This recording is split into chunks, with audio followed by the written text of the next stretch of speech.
I was sipping black coffee on the porch of the same farmhouse my grandfather built with his bare hands when the first bulldozer rolled onto my land. Thought it was a mistake, figured they were lost. But then another came, and another. By the end of the week, they'd flattened my cornfield and started pouring the foundation for a mansion. I'm Dalton Hayes. I'm a farmer, not a developer, not a landlord, and definitely not someone who gives permission to build 100 luxury mansions on his property.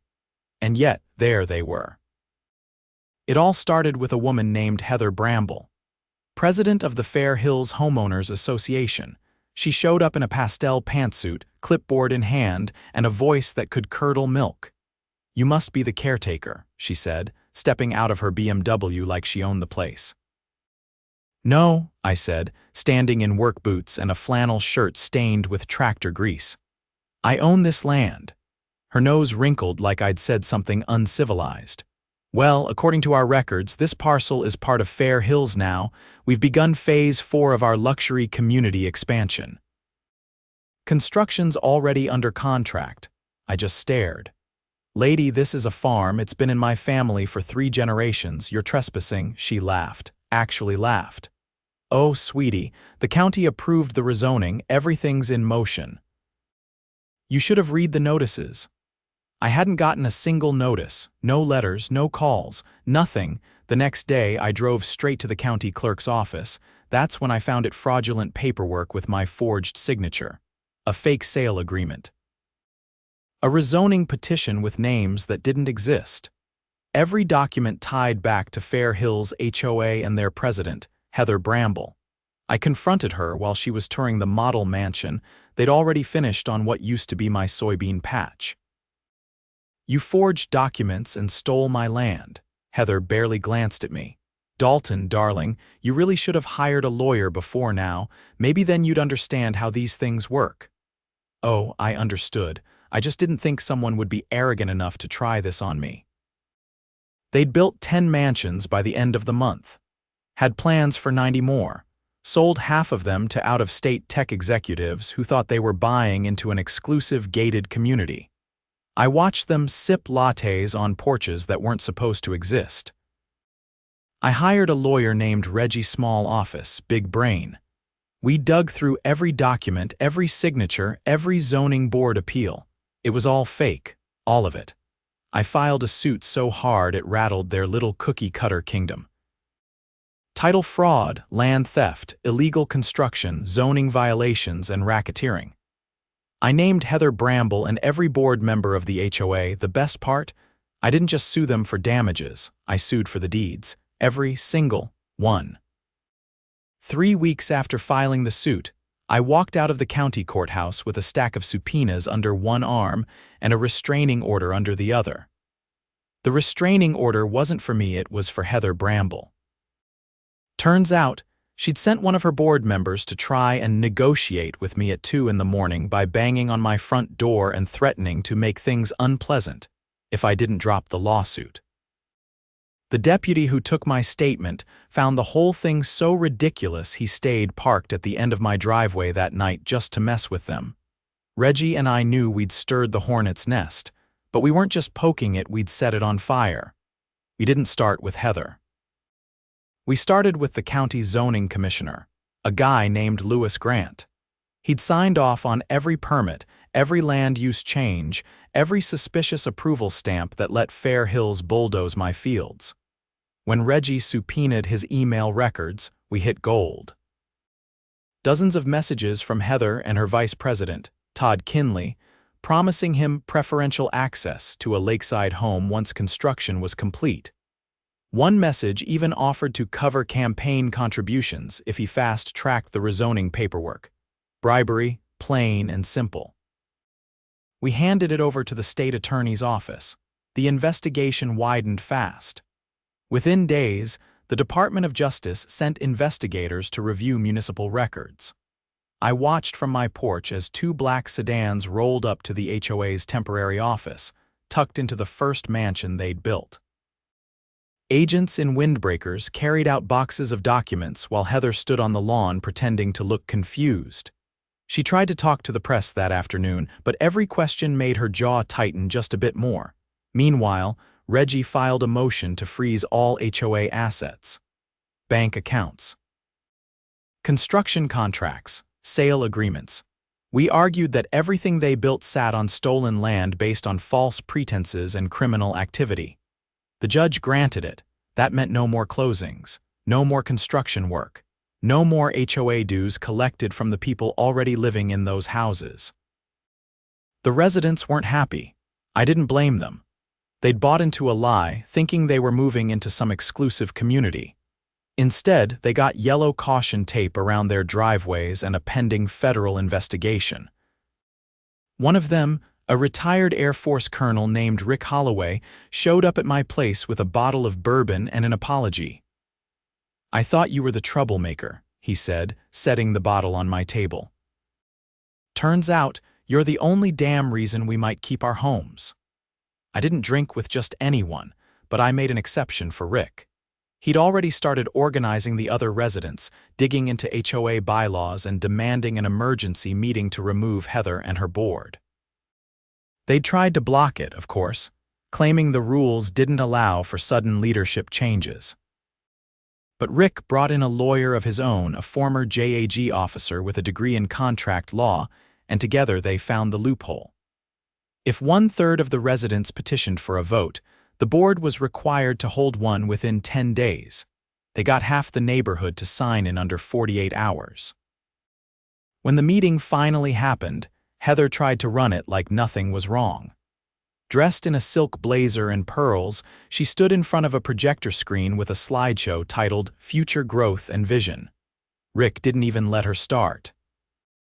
"This isn't a vision meeting," he said, stepping in front of the projector so her screen turned into a silhouette of his back. "This is a vote." Heather's voice cracked. "You don't have the authority to hijack this meeting. We have 47 signatures," Rick said, holding up a clipboard. "You don't get to duck the charter now." The vote wasn't close. 70% of the homeowners voted to dissolve the board entirely. Heather and the rest were removed on the spot. She left the meeting in a fury, heels clacking across the pavement like gunshots, but that wasn't the end of it. Not even close. The DOJ investigation uncovered something worse than zoning fraud. They traced HOA funds, millions of dollars being funneled through shell companies owned by Heather's cousin in Nevada. Money that was supposed to go toward community maintenance and infrastructure had instead bought luxury cars, vacations, and even a yacht named Covenant Queen. The yacht detail made the local news. It also got the IRS involved. By then, Reggie had filed a motion to expedite the civil case. We argued that the longer the homes sat in limbo, the more families suffered. The judge agreed and fast-tracked us to a hearing. I walked into court in a clean button-down and jeans. Heather showed up in an ankle monitor. It took 3 days for our case to be heard in full. Reggie presented forged signatures, illegal rezoning documents, the bribery emails, and financial records showing embezzlement and fraud. We didn't just prove that the HOA built on my land without permission, we proved they'd built their entire empire on lies. Their defense barely held together. Their lawyer, a sharp-looking guy with too much gel in his hair, tried to argue that I'd failed to respond to notices and missed the appeal window. But the clerk's testimony destroyed that argument. He confirmed under oath that none of those notices were ever sent to me. They'd been mailed to a fake address set up by the HOA. The judge leaned forward, adjusted his glasses, and said, "I'm not just ruling in favor of Mr. Hayes. I'm referring this entire matter to the state bar, the attorney general, and the federal authorities for further prosecution." And then, the part I'd been waiting for. "As for the properties in question," the judge said, glancing at the thick case file, "given the fraudulent nature of every acquisition, I hereby transfer deed ownership of all 100 constructed homes to the original landowner, Dalton Hayes." It was silent for a moment. Then Heather stood up and shouted, "You can't do that, that's theft." The judge didn't even look up. "You've got 30 days to vacate your residence, Miss Bramble. After that, Mr. Hayes is legally entitled to reclaim the property. I walked out of that courtroom owning 100 homes I never asked for, but had every right to back at the farm. I stood at the edge of the development mansions lined up like dominoes, quiet and still. Some of the residents had already moved out. Others waited to see what I'd do. I didn't kick out a single person. I met with each homeowner one by one. Anyone who'd bought their home in good faith. I offered them legal ownership through new, clean contracts, no HOA, no hidden fees, no nonsense. I priced them fairly, based on what they'd already paid, and put every dollar toward restoring the farmland that hadn't been covered in concrete. As for the homes still empty, those went to auction. Every dime went into a community trust. Rick helped me set up a new neighborhood council, voluntary, not mandatory, and every resident got a vote. Heather's mansion. I bulldozed it myself, didn't even hire a crew. Just took the old John Deere and pushed the whole thing down, one marble countertop at a time. Rick watched from a lawn chair. "You're gonna be a legend around here." I didn't care about that. I just wanted my land back. But if a legend's what it takes to keep people like Heather from pulling this kind of stunt again, I'll take it. I didn't expect to get a visit from the FBI, but 4 weeks after the ruling, 2 agents showed up on my porch with federal badges and a list of questions. They weren't there about the land, they were digging into something bigger. Wire fraud, mail tampering, and a suspicious escrow account the HOA had used to process homeowner payments. Apparently, the account linked back to an offshore bank in the Cayman Islands. I invited them in and poured coffee. Agent Morales asked if I'd ever seen a woman named Teresa Langford. I hadn't. She was listed as the HOA's compliance officer, but no one had ever met her in person. Her signature, though, was on every quarterly HOA financial report for the past 2 years. Agent Morales handed me a photocopy of one of those reports. "We think she's a shell identity, fake, created to funnel money." I studied the signature extravagant loops and a flourish under the G. "You're saying the HOA invented an employee so they could embezzle funds," he nodded. "And we think Heather Bramble used that identity to open at least 3 bank accounts. We have a forensic accounting team tracing the money." Agent Lawrence, the other one, asked if I'd seen any unreported cash transactions during the construction. I hadn't touched the project until after the court ruling, but I did remember a few things from the site logs. I gave them access to everything. 3 days later, the story broke on national news.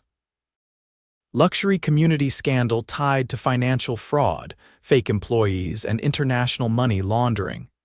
The headline read, "Turns out, Heather hadn't worked alone." Todd Kinley, the HOA vice president, had been running a side hustle. He'd sold contracts for premium lot placements to multiple buyers for the same lot, collected deposits, and disappeared the funds. When the buyers showed up months later to find someone else living in their dream home, they were told to take it up with the board. Most gave up. One hired a private investigator. That's how the FBI got involved in the first place. Meanwhile, I was trying to manage a neighborhood that had no intention of becoming a neighborhood. I held town meetings in the old equipment barn, which still smelled like diesel and hay. Rick Holloway helped moderate, and people showed up with folding chairs and questions. At one meeting, a software developer named Priya asked, "Why not turn this into a cooperative?" No HOA, just a shared council with rotating leadership. Someone else, a schoolteacher named Miguel, raised the idea of using some of the community trust funds to build an actual park, something the HOA had promised but never delivered. I told them, "If you're staying here, you get a voice. I'm not running anything, I just own the land." They elected a steering committee that night, 7 members, all voluntary, no salaries. Priya and Miguel both joined. They started drafting a charter that emphasized transparency, limited term roles, and zero authority over personal property. It felt like healing. Slow, uncomfortable, but honest. Then a letter arrived from a law firm in Chicago claiming to represent disenfranchised investors who had purchased stakes in the HOA's development plan. The letter demanded restitution or ownership of at least 20 properties. They included a list of lots, some of them already occupied by families. Reggie reviewed the documents and nearly choked on his sandwich. These guys bought shares in a Ponzi scheme, and now they want the real estate equivalent of a refund. I let him handle the legal response, but told him, if they try to enforce anything on the ground, I want them charged with trespassing. That same week, an unmarked van started circling the development at odd hours. At first, we thought it might be reporters, but one night, Rick followed it in his truck and watched two men take photos of the homes, jotting down notes and measuring distances. He called the sheriff. They turned out to be property assessors hired by the investors. One of them had a felony conviction for fraud. The sheriff had them detained for questioning, and they admitted they were sent to determine which homes could be quietly reclaimed and resold. The sheriff called me the next morning. "You've got vultures circling, Dalton. You want me to post a car out there?" "No," I said, "but I want a no trespassing sign on every lot, and anyone who sets foot on these properties without permission, I want prosecuted." We printed hundreds of signs and handed them out at the next town meeting. The residents put them up themselves: windows, porches, fences, even mailboxes. 1 week later, a man in a suit knocked on the door of the Nguyen family who lived in Lot 42. He claimed to be a representative of the rightful owners and offered them cash to vacate within 72 hours. Mr. Nguyen called Rick, who called me. I called the sheriff. The man was arrested for attempted coercion and trespassing. His phone contained texts from one of the Chicago investors instructing him to start soft, escalate if needed. That evidence triggered a federal injunction against all investor attempts to recover property. A judge barred them from further interference pending criminal investigation. Meanwhile, the FBI had uncovered something new. Over half of the construction workers used by the HOA had been paid under the table, with no insurance, no contracts, and no safety oversight. Several had been injured on site and forced to sign non-disclosure agreements in exchange for hush money. One of them, a welder named Jorge, came forward after hearing about the lawsuit. He testified that he'd been told to work double shifts without breaks and was threatened with deportation if he complained. The Department of Labor launched a probe. Multiple contractors were fined. 2 were indicted. Jorge received a settlement and was given legal aid to pursue permanent residency. Within 6 months, Heather Bramble was indicted on 16 federal charges, including conspiracy to commit wire fraud, identity theft, money laundering, and obstruction of justice. Todd Kinley fled the state, but was picked up in Arizona trying to cross into Mexico with 10 burner phones and a suitcase full of cash. The neighborhood, meanwhile, transformed. The steering committee used the auction proceeds to pave roads, install solar-powered streetlights, and build a community center in the shell of what was once Heather's model mansion. They planted a garden where her front lawn used to be vegetables, flowers, herbs. At the dedication ceremony, Priya stood next to a hand-painted sign that read "Fairfield Commons, a community by choice," and said, "We're not a development anymore. We're a neighborhood." I stayed out of the spotlight. I still had fences to repair and fields to restore. But I kept a chair by the community garden, and sometimes I'd sit there in the evenings and listen. Kids playing, dogs barking, laughter drifting between houses, not forced, not regulated, free, and that, I figured, was worth every bulldozed inch. The first heavy rain of the season hit, just as the last of the investor lawsuits were dismissed. I watched from the front porch as water pooled in the ditches and slid off the new community center's roof in clean sheets. For the first time in months, there wasn't a single legal notice on my doorstep, no news vans crawling past the fence line, and no unfamiliar cars idling with tinted windows and clipboards. But the quiet didn't last. It started with a letter from the Department of Environmental Quality. "Routine inspection notice," it said. But buried halfway down the page was a reference to a permit issued 3 years earlier, long before the HOA had ever broken ground. The permit authorized underground water line rerouting for commercial development across my property. The problem was, I never signed off on any utilities being rerouted, and nobody, not even during the lawsuits, had mentioned anything about water lines. I handed the letter to Reggie, and he raised an eyebrow as he read it. "How far under your land are we talking?" I called in a private survey team. Took them 4 days to map it all. When they showed me the results, I had to sit down. 2 miles of illegal piping ran beneath my remaining farmland, diverting runoff and well water into a holding reservoir on the far edge of the old soybean field. The lines didn't just cut through my property, they drained it. My crop yield hadn't just dropped because of the construction. They'd siphoned the water directly out from under me. The reservoir itself wasn't on any public record. It had been hidden behind a row of trees and screened off with artificial hedges. The only access point was through a locked gate behind what used to be the HOA's maintenance shed. Reggie went dead quiet when he saw it. "They built an unregistered reservoir on private land, rerouted your water supply without consent, and never disclosed it during litigation." "It gets worse," I said, pointing to the fencing. "That gate's got a municipal lock on it." "That means someone in the city gave them access." Reggie made 2 calls, one to the Department of Water Resources, the other to a contact he had in the state ag's office.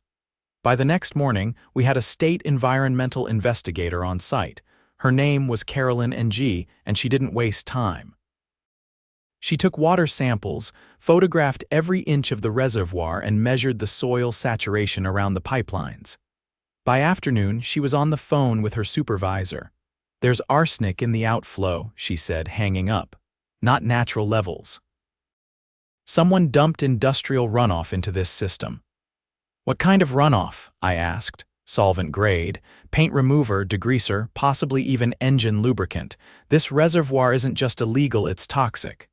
Within 48 hours, the EPA had boots on the ground. Hazmat suits, sealed canisters, the whole 9 yards. They shut down the entire area and ordered an immediate remediation plan. The community center, the garden, even Rick's house, everything within 200 feet of the reservoir had to be temporarily evacuated. The residents were furious. Not at me, at the people who'd buried poison under their homes. The EPA traced the pollution to a contractor the HOA had hired during the early stages of construction, a company called Eastline Management. They were supposed to install temporary holding tanks for construction waste, but instead they dug a pit, lined it with concrete, and dumped everything underground. It saved them thousands, and the HOA had known. They found emails this time between Todd Kinley and the contractor's project lead discussing how discrete containment would accelerate development timelines and allow for budget reallocation. The phrase budget reallocation turned out to be code for bribes. The federal prosecutor didn't even blink. New charges were filed against the surviving members of the HOA board: environmental contamination, unlawful misappropriation of municipal resources, conspiracy to commit fraud, and reckless endangerment. But the real twist came when the state health department got involved. They ran a toxicology report on the water samples and found contamination levels high enough to cause long-term health effects. Residents who'd used tap water for months, including infants and elderly, had been exposed.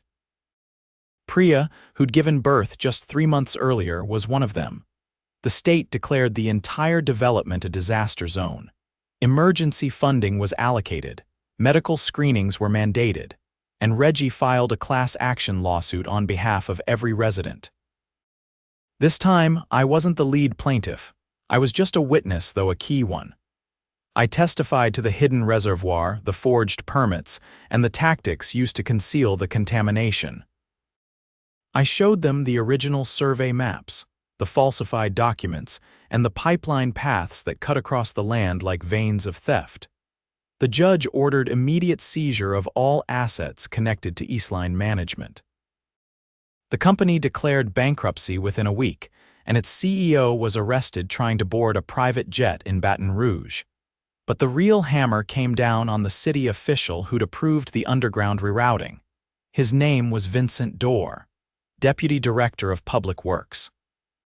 He'd signed off on every unregistered permit and accepted payments through a nonprofit shell designed to look like a community improvement fund.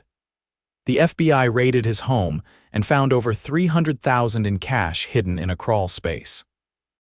He was indicted within days and agreed to cooperate in exchange for a reduced sentence. His testimony confirmed what we'd suspected. The HOA's board had built their operation on a network of backdoor deals, bribes, and silent partners. Heather may have been the face, but the infrastructure ran deeper. The state used the new evidence to reform municipal oversight policies and launch an audit of every HOA in the county.